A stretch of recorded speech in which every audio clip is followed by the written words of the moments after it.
Hey, audience, I'm Will LaVeist, And I'm Eric Claville. and you tune in to LaVeist and Claville. Smart talk without the noise, breaking down the Black issues you care about with real facts, telling it straight from a college-educated and streetwise Black male perspective. Because at the end of the day, to us, that's the way it is. Today's show, MLK, where are we now? You know, Eric, man, this season that we're in, celebrating the birth of Dr. Martin Luther King Jr., he would have been 92 years old. Wow. Around this time, man. 92 years old, man. And It just makes me wonder. I think about, as I reflect on his legacy, I'm thinking about he would have been 92 years old. He was assassinated at 39 years old. I think a lot of people, that goes over their head, that he was a very young man, still you don't really start really figuring life out until you're in your 40s or so. Right. He didn't even make it to his 40s. But here we are in 2021 and still dealing with the same issues that he was dealing with, that he was fighting for. His legacy, I mean, what comes to mind for you? Well, first of all, I think you bring up a very important point about, him and his time on this earth. Mm-hmm. He really accomplished a lifetime of work in that short time. At 39 years old, a young husband, young father, but at the same time, he was a man that had the weight of the world many times on his shoulders. Absolutely. He took up a cause that many people would not take up. He fought for people and individuals and their rights when many people would not. They feared their lives, they feared their financial standing, they feared their economic standing in their community, and they feared being blacklisted across the board because people don't realize a lot of our heroes that we admire, that we look to, they were blacklisted. Right. Rosa Parks, she was blacklisted. She couldn't get a job. Right. After she did, she took a seat so that all of us could take a stand. So when I think about Dr. King, the first thing I think about is the bravery and what a life that man lived for all of us. So that's the first thing I think about. The second thing I think about is his education. He is a well-educated young man during that time period. Absolutely. I mean, during that time period, to be college educated and African American was unheard of. If you had that education, I mean, you could name whatever you wanted to do almost in the African American community. Unheard of and a threat, and threatening just as it is today. To have an education and still be perceived very much as a threat because of that education. And you hit another nail on the head. Education. If you take a look at what the system fights against the most, that's what they fear the most. In this electoral season, we see the vote, right? Individuals trying to stop votes that were cast legitimately, ethically, and within the law, and still wanting to overturn that.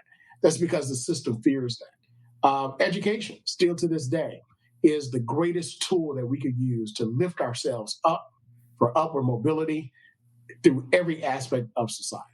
I was thinking, Eric, when you talk about education, you talk about him and how he valued education. The beauty about it, too, is that he was still very much accessible and very much talked to the common man. So he was educated. He was, came from a prominent family, but he absolutely didn't carry himself as aloof and as someone who was so heavenly bound, that he was no earthly good. In fact, he was quite the opposite. Well, of course, you threw scripture in there. Don't be so heavily minded that you know earthly good. Amen. That's the humanity, right? That's the humanity of Dr. King, and we also did see the humanity of Jesus Christ, right? I mean, God himself in flesh was accessible amongst the lowest, what we thought to be the lowest of society. And Dr. King, he exemplified that. Right. So I bring out all the time. When he was assassinated, of course, he gave his mountaintop speech at Mason Temple Church of God in Christ in the headquarters in Memphis, which, of course, is the church organization I was raised in. And, with that, he was there also fighting for garbage workers. Right.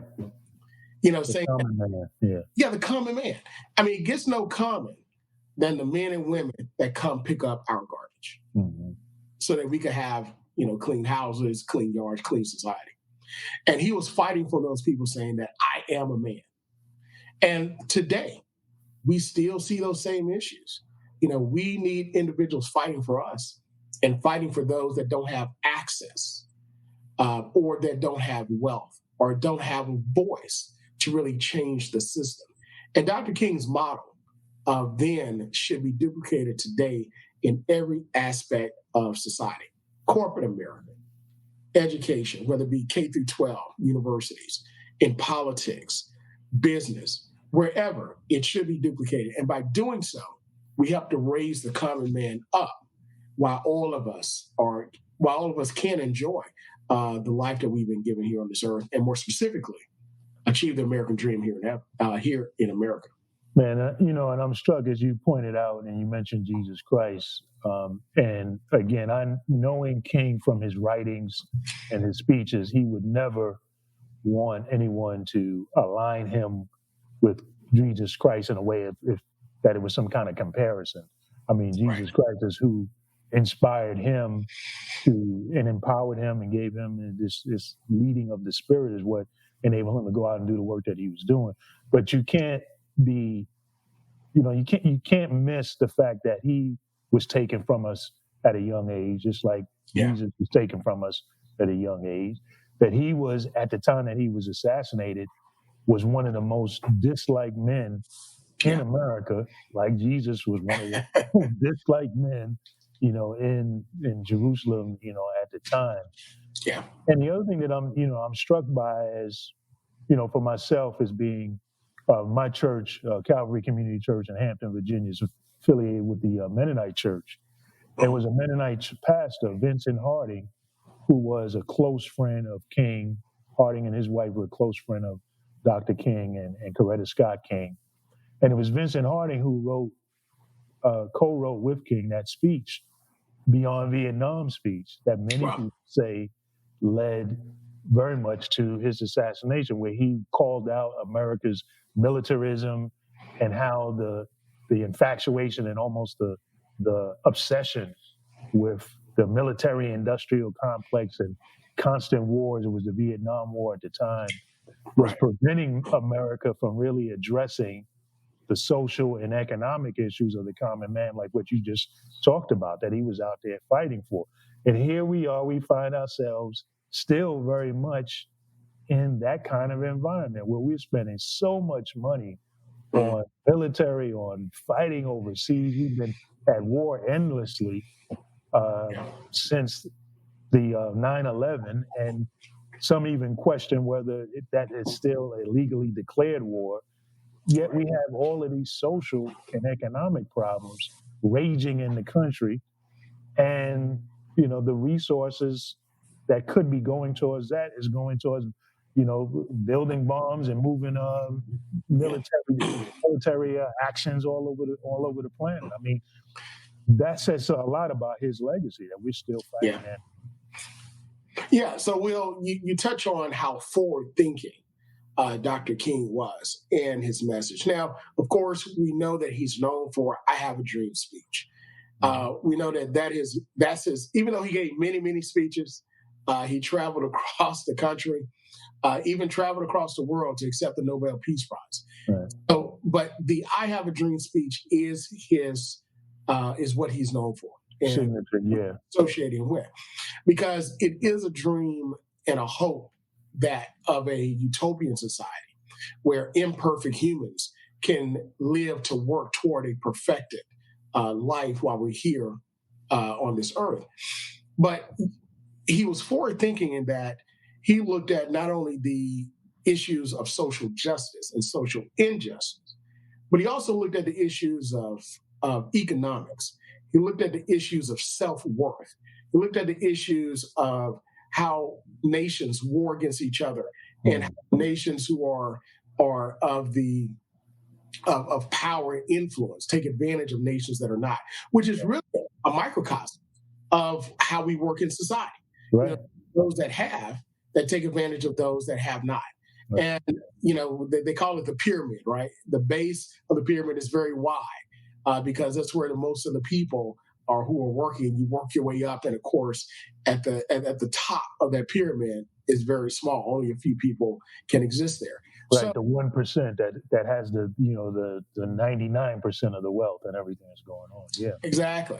And to get there, you have to trample on each other. But what he wanted to do was flip the pyramid on top, upside down. right. You have the elite, or those that have work to lift everyone else up. So he was forward thinking in that way, forward thinking across the board, internationally, across every aspect of our society. So, in looking at that model and what he did during that time, Will, do you see anybody, or do you see emerging leaders of today doing the same thing? Well, not with the same. I don't necessarily see it with the same vigor or with the same broad impact. I mean, there are definitely leaders out here now, um, religious leaders of all different faiths, who are fighting in their ways on addressing these issues, but not at that broad scale where he had it really on an international scale where people were paying attention to this. And I think that was one of the big reasons why he was so disliked, and there was such a campaign against him, and eventually it led to his life being taken. Yeah. And one thing about Dr. King is that, we, of course, in the African American community, he's revered.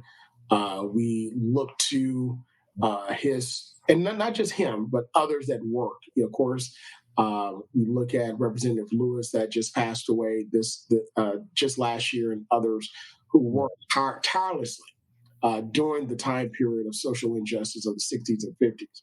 And those that died before Dr. King, Medgar Evers and others. And we can't forget about the women during that time period, Fannie Lou Hamer and others that worked tirelessly for these issues. But he also fought for all people, not just African Americans. And I think that when you look at his message across the board, it not only his words not only work to lift people up, but it also, his words were meant to bring into awareness and to chastise those that had the ability to do, but did not. Case in point, you mentioned the speech that was written in conjunction with the minister from the Mennonite Church. Yeah, Beyond Vietnam speech, Vincent Harding. Yeah. But I think about, his letter from Birmingham jail that he wrote to the ministers, and more specifically the white ministers, chastising them because they had the ability to change. And he believed that if you were carrying this message of Christ, carrying this message of Christianity, or carrying a message of goodness, of humanity, which most religions, they do carry the message of goodness to humanity. Absolutely. Then why are you not moving forward? Why are you not pushing the envelope? Why are you not standing up for people that cannot stand up for themselves? What are you afraid of? And he really brought to the forefront how we are all, we look to a heavenly guidance, but we operate here in an earthly realm, and we're all subject to the criticisms of our fellow mankind. And it's up to us to count up the cost to determine how far do we go. For all of us in our lives, that's something that we should do. We should all count up the cost. And we never know what man, what woman goes through during that time. We never know the issues and the pressures that they face. So in the lives that we've lived, together, we probably lived close to 100 years ourselves. Mm-hmm. We know that there are a lot of pressures out there. And men and women stand with bravery, that the bravery and heroics that they do, they're to be honored no matter who they are.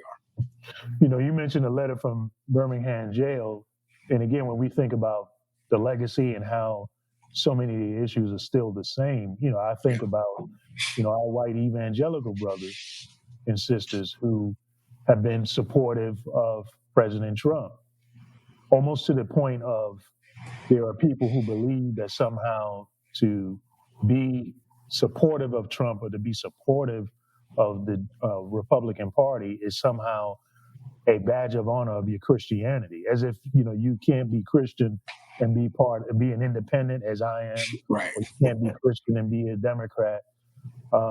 It's just interesting how we mix, the gospel and kind of mix and get in many ways misconstrued, our politics as being predominant when it should be, our desire to be like Christ or to live godly lives is what should predominate. But we in a climate much like what King found himself in and why he wrote that letter from Birmingham jail, because fellow Christians, white brothers and sisters, who were against him, and here he is fighting, as you said, for equality and justice for all people, and they're fighting against him for political reasons because of how his fight was going to upset the political and economic environment that he was in. And so it's just interesting that, again, as we said at the top of the show, so many of the same issues, 40 50 years later are the same issues that we're grappling with today. Look, you bring up a issue that I think is going to really hurt the entire Christian movement, or more specifically the evangelical movement, especially white evangelicals. I've had colleagues and friends who attended white evangelical churches and just left in the last 12 years. Because we talk about 4 years of Trump, we forget about the 8 years of President Obama.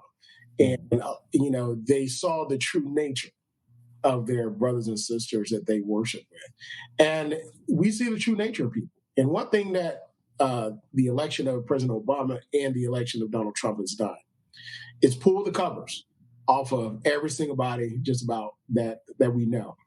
And it's allowing us to see people for who they really are. So, I know there's a lot of negatives in every time period, but there's a lot of positives.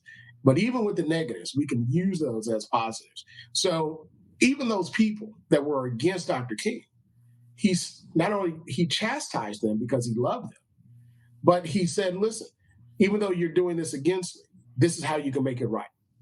And I think that in this era of cancel culture, and where we don't want to give people second and third chances, even though we've all received many, many chances in our lives, that's a message that I think we could take from Dr. King to say, listen, I see how you are. I see how you treat me. I see how you believe. But what can we do now to get it right and work together toward a common good? So I think that this is an opportunity to show us who we really are as human beings, because I believe that a forgiven Apostle Paul can do much more good than a dead Saul. Well, I hear you, Pastor. Now, Will, look, I'm not saying it's going to be easy, right? I mean, it's pretty hard to pray for your enemies, to love your enemies, right? to do good for them that despitefully use you and criticize you and tweet against you and all that stuff. But you got to do it, right? I mean, somebody's got to be the example. Somebody's got to show it. And Dr. King showed it. Jesus Christ showed it. And many other people in our lives have shown it. Even President Nelson Mandela. I mean, he showed it. And those individuals and their humanity, their kindness and grace to their fellow man, even their enemies, should be an inspiration to us all. Now, I know that's not the sexy message, right? That's not the eye for an eye, but if we're going to move together and forward in the world, then I think we have to take up that mantra. Well, I agree with you. I mean, I think, again, that's where I come with the gospel of looking out for people, looking out for those who are less fortunate, trying to find a way for all of us to move together to a higher level is what we should be striving for. But, I just see people taking the gospel and having it fit into their political box. And again, me as a independent, I think that it's fine for Black brothers, Black Christians to be Republicans. I think it's fine to be Democrats. I think it's fine to not be associated with any party. But I think the challenge becomes is when you start making the gospel, start contorting it to fit your political views, and then start saying that if you are not on this political side, that somehow you are not a Christian. I think that that's a problem because God is much, much, much bigger. I mean, God is about the entire cosmos. God is not just about even what's going on in America or even what's going on in your little town. And I think that's the message that Martin Luther King Jr. was talking about, is giving us a focus on the bigger picture, the bigger message of the gospel, the bigger mission of Jesus Christ for the entire world, and trying to get us to tap into that and just see how we can individually in our lives, how we interact with people, live that out in a real meaningful way.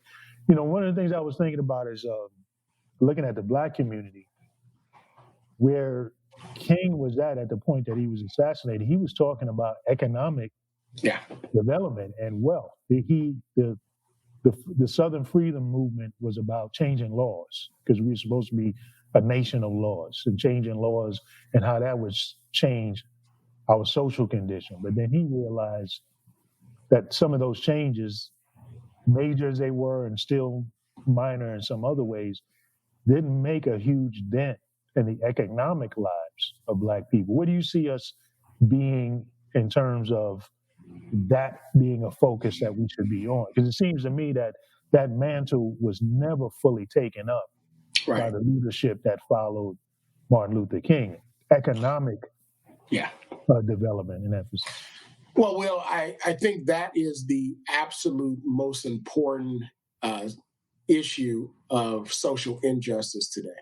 I know that we've seen in the summer of 2020, Black Lives Matter movement across the board and across the world address issues of how Black people are treated in society.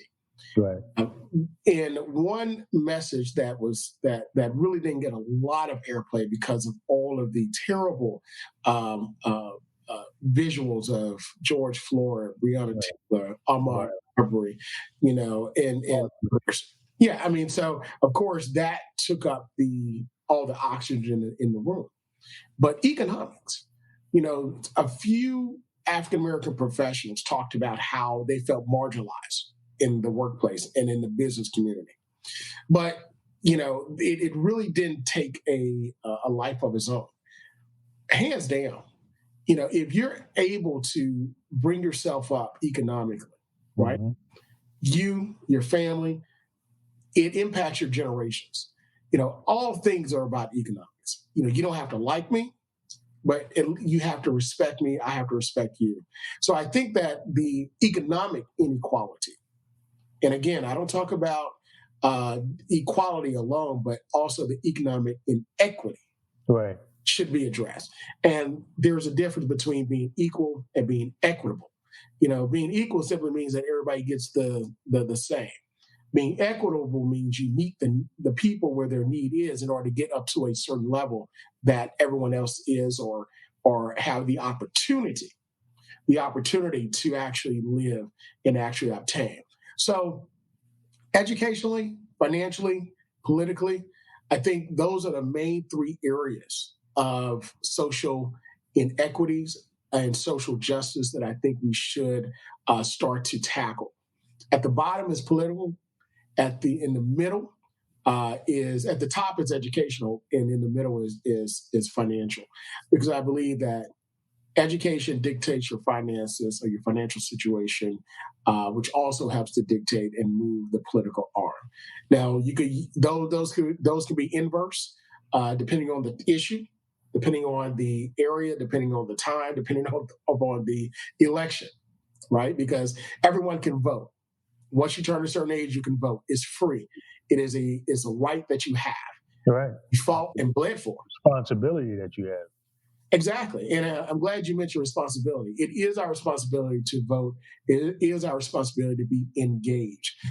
How we do it, we've seen peaceful protests. We've seen angry protests. But we also have seen, in just the last few days, violent insurrections. violent mobs, to try to overturn, a just election, to try to keep power. So, we live in a time period, I think, that is way better than the time period that our fathers and mothers lived in, and their parents, our grandparents, and then our grandparents. We've been able to trace our family back to the plantation in which sugarcane plantation that our great grandfather and great grandmother came from. And we're living a much better life than they lived. Right. But at the same time, we're still fighting those same issues that we see today. So we have to be engaged. We have to ensure that we stay informed with good information, not disinformation, but good information, so that we can make a better choice to move forward. So as we wrap, because, as we wrap up each show, we like to talk about, well, what should Black people do? And I think you hit on a lot of the key points about being engaged, staying informed, getting and relying on real information that you can make solid decisions on. And I think one of the key things that we can do is to actually go back and really go beyond just the I Have a Dream speech.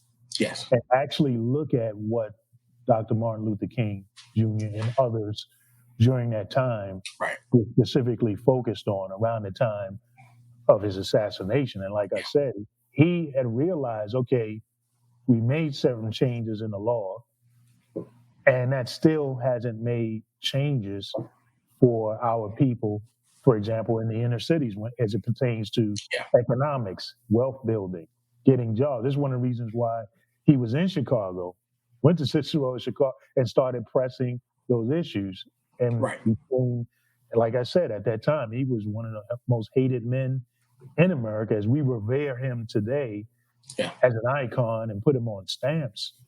And even people who would have been against him, Republicans, for example, who would have been against him, are now quoting him. We should be looking at actually what did he actually and others were focused on at that time, because they were talking about wealth building. They were talking about economic development. They were talking about jobs and freedom. The March on Washington was a march on Washington for jobs and freedom. It wasn't just a march on Washington just to be marching. So I think we should go back and really look at those areas and pick up that mantle. Even though it's 50 some odd years later, it's not too late. And I think in many ways, you've got different people. I look at the hip hop generation, for example, that we come out of, and all the entrepreneurship that has come out of that, and the entrepreneurial spirit that we see coming out of the Gen Zs now. I think that is something that Martin Luther King would absolutely be proud of in terms of his legacy. Economic development, wealth building, very much leads to freedom. Well, Will, I'll simply end with, I agree with you 110%, and I'll add what I tell all of my mentees and anyone that God gives me the ability to help. First of all, freely I receive, therefore freely I give. And who am I to withhold any good thing that's in my hand? I think if we live by those principles in society and learn to help our fellow man, then we'll be better off. And lastly, I say, number one, don't forget where you came from. Number two, pay it forward. And number three, pay it back. And by doing so, we'll reproduce that which is the goodness of us and all humanity. Well, that's a good word. And that's a wrap for this edition of LaVeist and Claville. Special thanks to our producer, Ben Bailey, who keeps everything right and tight behind the controls. Check us out weekly as we discuss Black issues in order to empower you and all of us to do the things that we must do to thrive. And don't forget to follow us on social media, Facebook, Instagram, Twitter, and also in our LinkedIn and website, LaVeist and Claville. And if you have a question, email us at laveistandclaville@gmail.com. Because at the end of the day, to us, that's the way it is. We'll see you next time.